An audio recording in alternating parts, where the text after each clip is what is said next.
fundsupermart.com. With the ongoing macroeconomic headwinds, how has the performance been for the global resources sector for the past year? The performance of the resource sector has been fairly poor, and that's partly reflecting the lower commodity prices that we've seen and the impact that that's going to have on company earnings.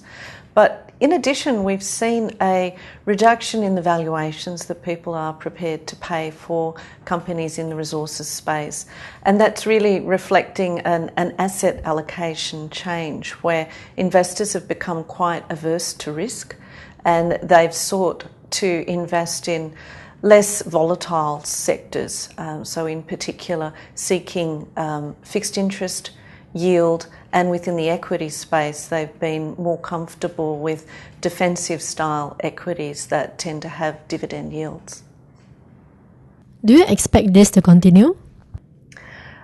The stocks that offer dividend yields remain quite popular with investors because there is such low yield available within the fixed interest market.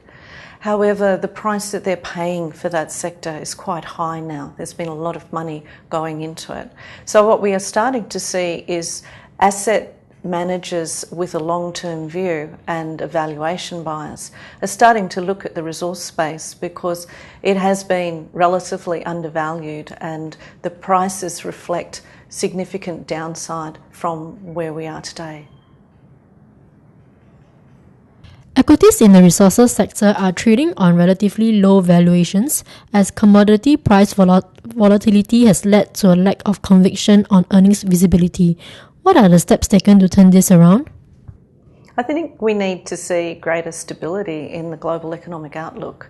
But when it comes to resources in particular, then the greatest demand comes from the developing world, and the growth in demand comes from the developing world. So we really need to look to stability within the economies of China and other emerging nations such as India, Brazil, Indonesia, where you have very, very large populations. And with just a small amount of economic improvement, you get a large amount of buying power. Between commodities such as energy, oil, mining, which commodities will receive the most attention from investors in the next 12 months and why? The hardest thing to do is to forecast which is going to be the hot commodity for the next year. And frankly, we don't try. What we do is we're bottom-up stock pickers. We're looking for really good companies that are doing something under their control that should grow their earnings per share and hence create value for their investors over a 3 to 5 year view. So we maintain a diversified portfolio, which is diversified by commodity, but also by geography and by company size. What are the risks investors should be aware of when investing into the fund? Resources is a very volatile sector, so there are times when you can get very large returns, but there are also times when it can generate quite strong negative returns.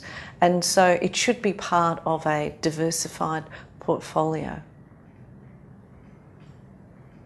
Can you elaborate on the approach you have taken in the fund stock selection? Because it is such a volatile sector, we seek out the best quality companies within that space to populate our portfolios. So we're looking for the companies that have larger than average margins so they can withstand a downturn in commodity prices.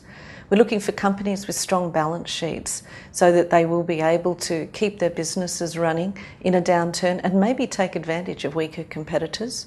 And we're looking for companies that have got growth, so they're actually going to increase their production and hence in the long run grow their earnings per share. Thank you.